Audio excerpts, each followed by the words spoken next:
Hello book lovers and welcome to Book Talk Radio Club. My name is Claire Perkins and today I'm talking to Timothy Gates. Tim is a husband, a father, a grandpa, a traveller and a person who is ever so grateful for this adventure called life.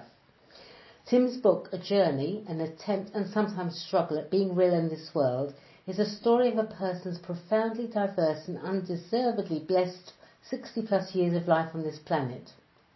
From growing up in the 60s and 70s to travelling as a young man in Europe and the Middle East, to military life and work as a paramedic, firefighter and nurse, serving on medical teams to Kurdistan, Iraq, West Darfur, Sudan and Banda Aceh, Indonesia. The book is part spirituality and part memoir. Phew, it's exhausting just thinking about it. Let's find out more. Hi Tim, welcome and thank you for coming on Book Talk Radio Club. Thank you, Claire. It's a pleasure to be here. Well, thank you.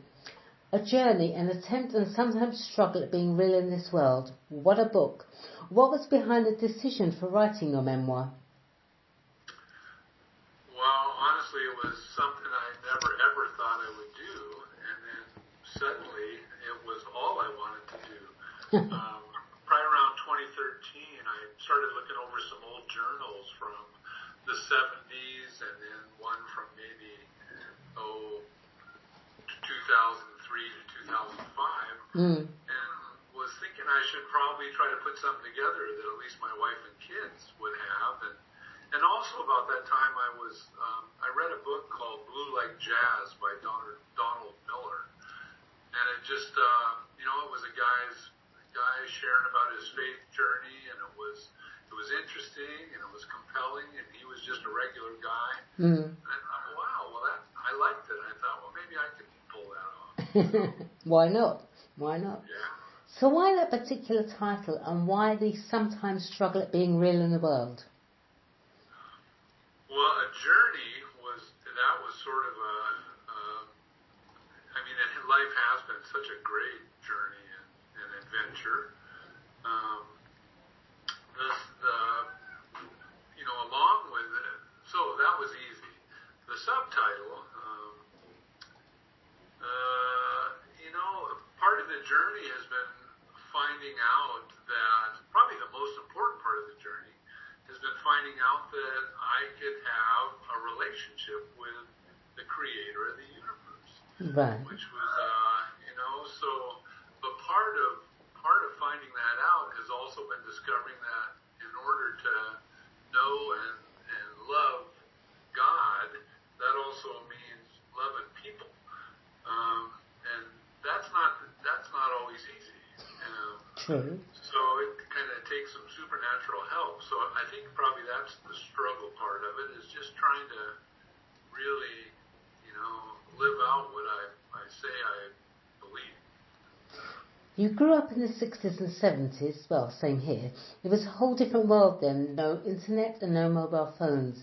But there's such a huge difference, isn't there, for our generation? What are your most vivid memories from your childhood, Tim? Wow, we have seen so many changes in our lifetime. It's mind-blowing. It is. But I appreciate the technology. For instance, we can do this right now, so that's pretty great. But I gotta say, I love my memories of a simpler life when I was a kid. I think there weren't so many choices, and I think it was a lot easier. And there wasn't the pressure, maybe, to always want more and more. So I love that about my growing up. And I got to say, I also really loved the whole vibe of the 60s and 70s of the peace and love era. Really intrigued me. As a young man, you travelled in Europe and the Middle East with a return trip to and 14 months stay in Israel. What was the biggest cultural difference as you observed as you were coming from the USA in both Europe and the Middle East?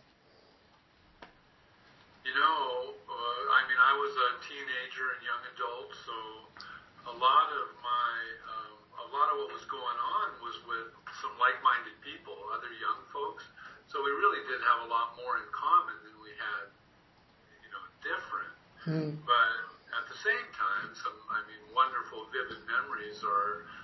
traveling down the west coast of Ireland, and during the summer when there were music festivals all over the place, and getting to enjoy the Irish folk music was something I'd never experienced before. And then in Israel, living on kibbutz in a communal setting was something I'd always been interested in. I'd heard about communes, and so getting to do that was I loved it. It was a great time. You worked as a paramedic firefighter. Got to ask, what is a paramedic firefighter? So a paramedic, that's that person who responds to medical emergencies. Sure.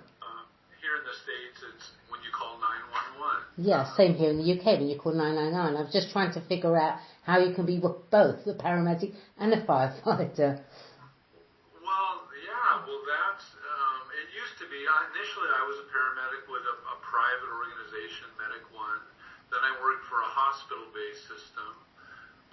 But then I worked for a couple different fire departments. Pretty much, at least in Washington State, the fire departments, and they're the folks who respond to, structure fires or anytime you need any kind of rescue.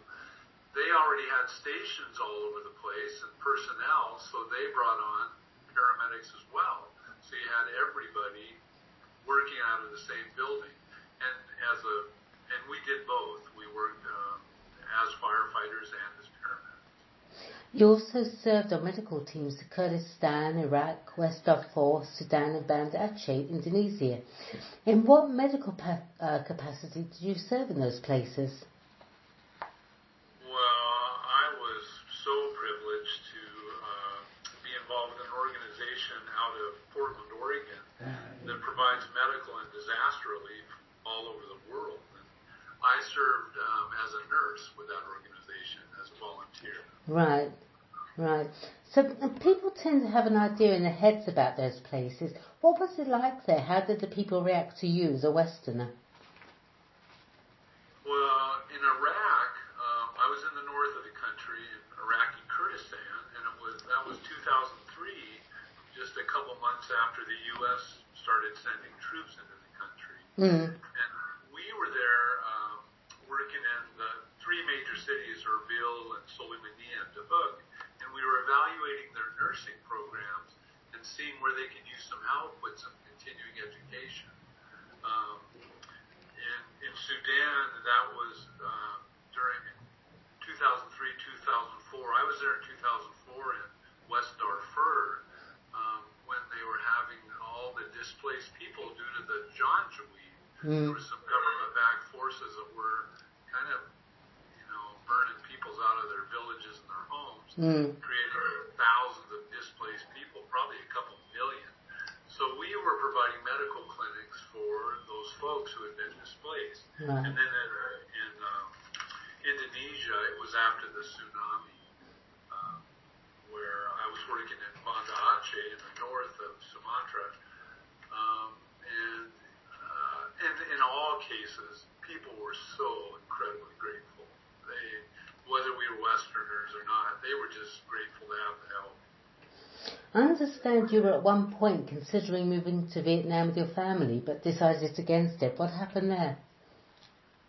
Well, I've always wondered about working and living with my family in an international setting, because I thought, that would be good for all of us. And there was a program in Vietnam, an organization out of the Seattle area was heading it up, and they were providing vocational training for disabled young people who were experiencing the long-term effects of Agent Orange.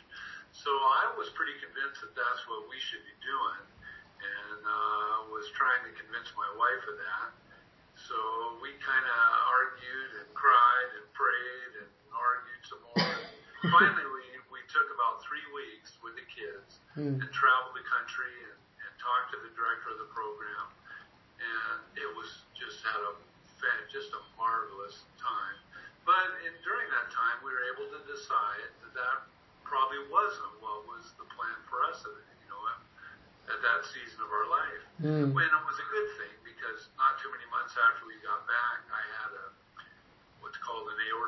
dissection and an aortic aneurysm and had to have some pretty huge surgeries. And had we been in Vietnam, I'd probably be toast now. I probably wouldn't have made it through that. You say through it all, good times and bad, smart decisions and some not so very clever, there has always been the undeniable realization that the creator of the universe, the Lord of heaven and earth, was right there with me and actually cared about the finest details of what was going on in my life and my family's lives. Was it that realization that led you to becoming a chaplain? Well, probably yes, just because I think as we are coming to try to get to know God, we want to try to get to know what His plans are or what His will is. And being a chaplain with the fire department was just sort of a natural fit. It was just a good way to try to serve, and there was a need. So yeah, it all stems from, I think, yes. The answer to that question, yes. Yes. So what actually is the role of a chaplain? Well, that's with the fire service.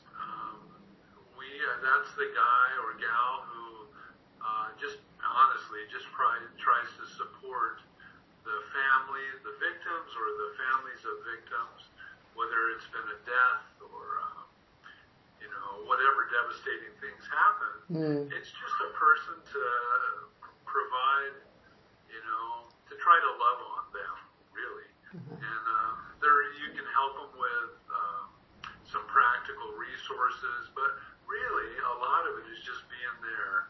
And sometimes that might mean helping with funeral arrangements or getting the coroner out there or whatever. Yeah. But for the most part, it's just trying to support the victims and their families. Where did your taste for travel start? In high school, my brother he was a student ambassador with an organization called People to People. I think that was in 73. And came back with all these wonderful stories of his home stays and his travels. And then he took off for I don't know how many months and went back to England and hitchhiked around and, camped. He lived in a little commune that was right at Stonehenge at the time. He set up his tent in the Tour in Glastonbury. He had just he ended up sailing to Barbados. Wow. So he came home with all these awesome stories. And I ended up going on the People to People trip as well as a student ambassador.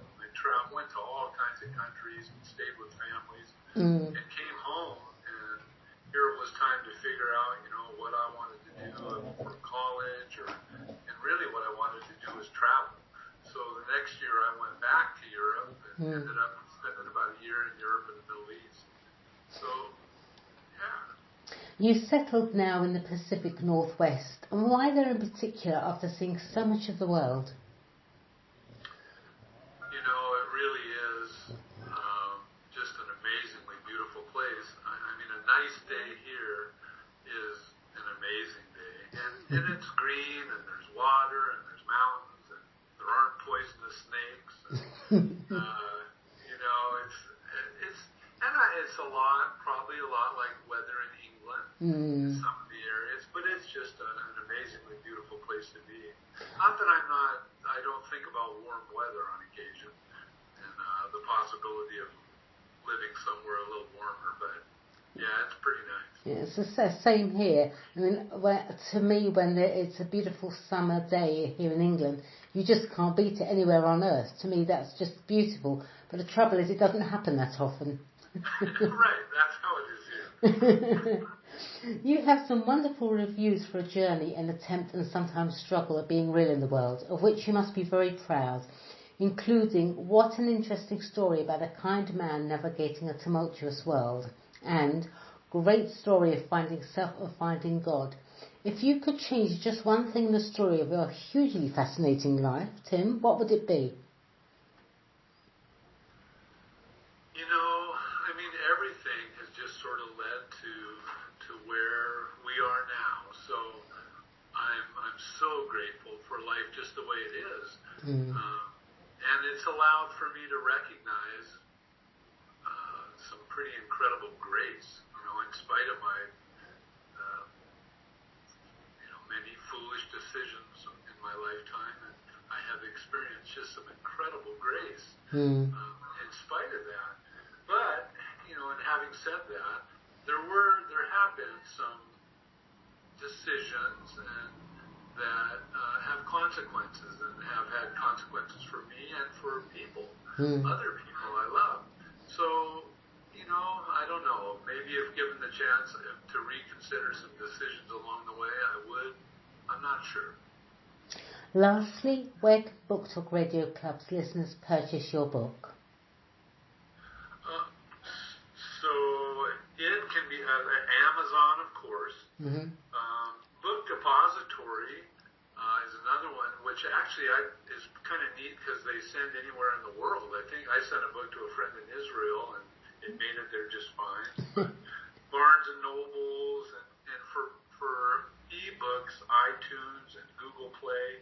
Sure. And if a person just went to www.ajourneythebook.com, there's links there to all the places, and there's some cool pictures and a little blog deal. Wonderful. Yeah. All right, well, thank you, Tim. That was terrific, so interesting.